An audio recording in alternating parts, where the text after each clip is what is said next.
All right, CNT120, we are working on finishing up our Chapter 1 lab. We're now in Layer 7, application layer. So super quickly, Layer 1, patch cable going from our computer into the network. Layer 2 was the network card. We looked at the network card properties in our computer. We also looked at the MAC address. That's also all associated with Layer 2. Layer 3, we looked at the IP addressing on our computer, even did a ping to verify connectivity. Layer 4, we just spent some time looking at some TCP port numbers. In our case, we are looking specifically at the TCP port number for the web page we had loaded. So we found out it was 443 because it was HTTPS. So while we have this data, here's my notepad. I'm going to minimize that.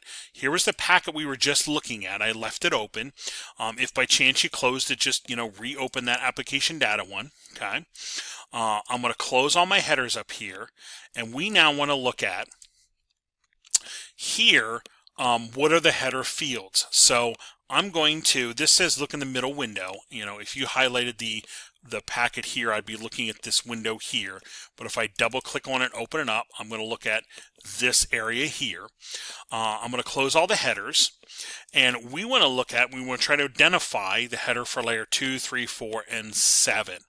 So we looked at them before, but let's slow down, look at them again. This right here is just data about when the frame was captured.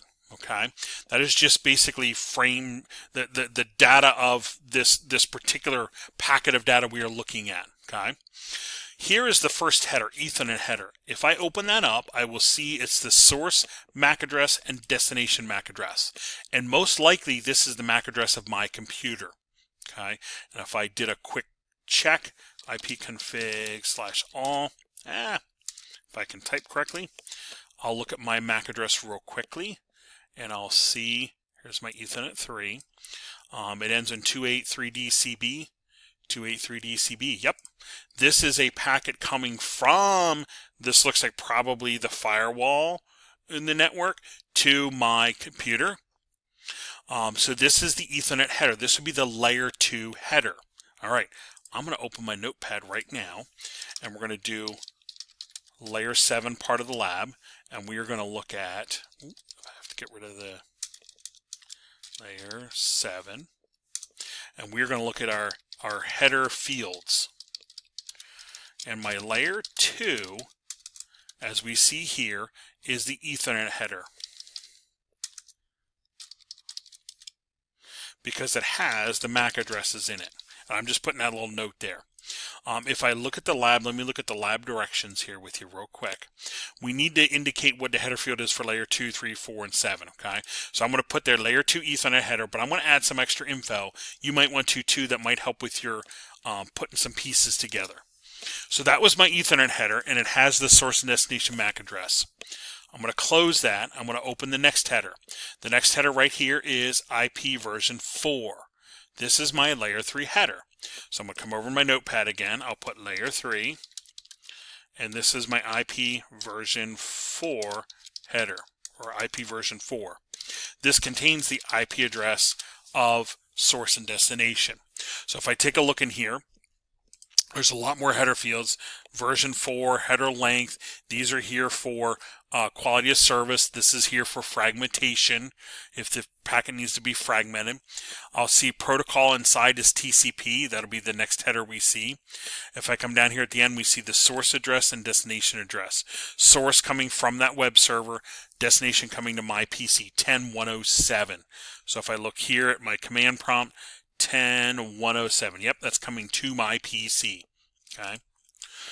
So this is containing the IP addresses, source and destination. This is my layer 3 header.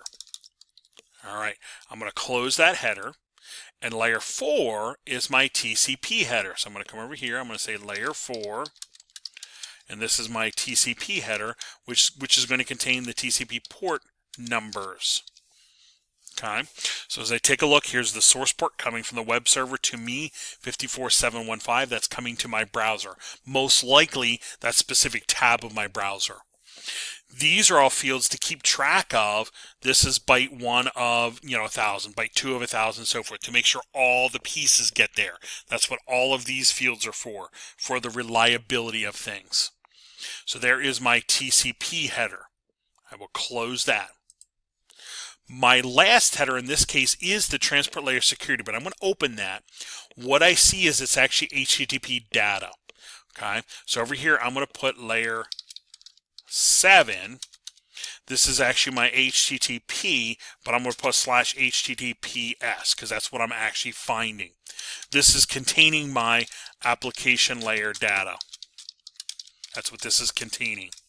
And if I do open this up, what I'll see is it's encrypted, but it's there. There's the application layer data. It's encrypted, but it is there, and it even tells me it's HTTP traffic. HTTP traffic, a hypertext transfer protocol. It is HTTP traffic. So there's my layer 7. It is actually the HTTPS data. I'm putting S to remind us because it is encrypted. That would be my layer 7 application layer header.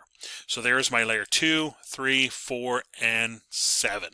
Okay, those are my header fields from my data. And that's what I literally want to record in my text file. I was just kind of doing it as we went here.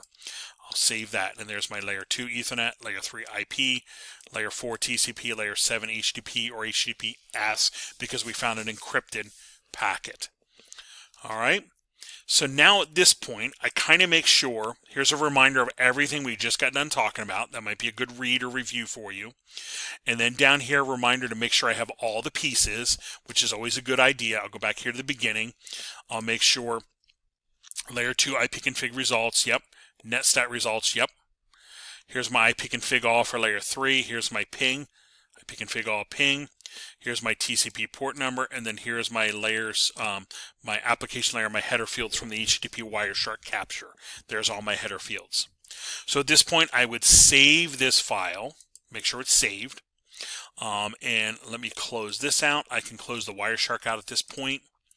I can close this out at this point. I do not need to save that. And what I would do is in D2L, make sure you go to the Dropbox page, and then make sure you submit this first lab file, Chap1Lab. Open that up. Let me do a preview here real quickly. We'll do it this way. We'll do the Chap1Lab. Once I'm in there, there's an area where I can add a file, so I would do that, and I would go browse for this file. I'd go to my computer, and I can either drag it in there or go to the documents. I'm going to go to 120 Brown. I have it in Chapter 1, so I would grab this text file and add that to it, and I'm going to make sure it loads there. There it is. I'll say add, and then when I'm all done, make sure that's there. I could add another file if I needed to. That's going to happen in some labs, and then I will just do a submit down here. And that actually submits to basically your folder in the Chapter 1. So I'll know it is yours because it'll put it in your folder in the Chapter 1 file. So there is the end of Chapter 1 Lab. I'm hoping the OSI model layers make a little bit more sense to you.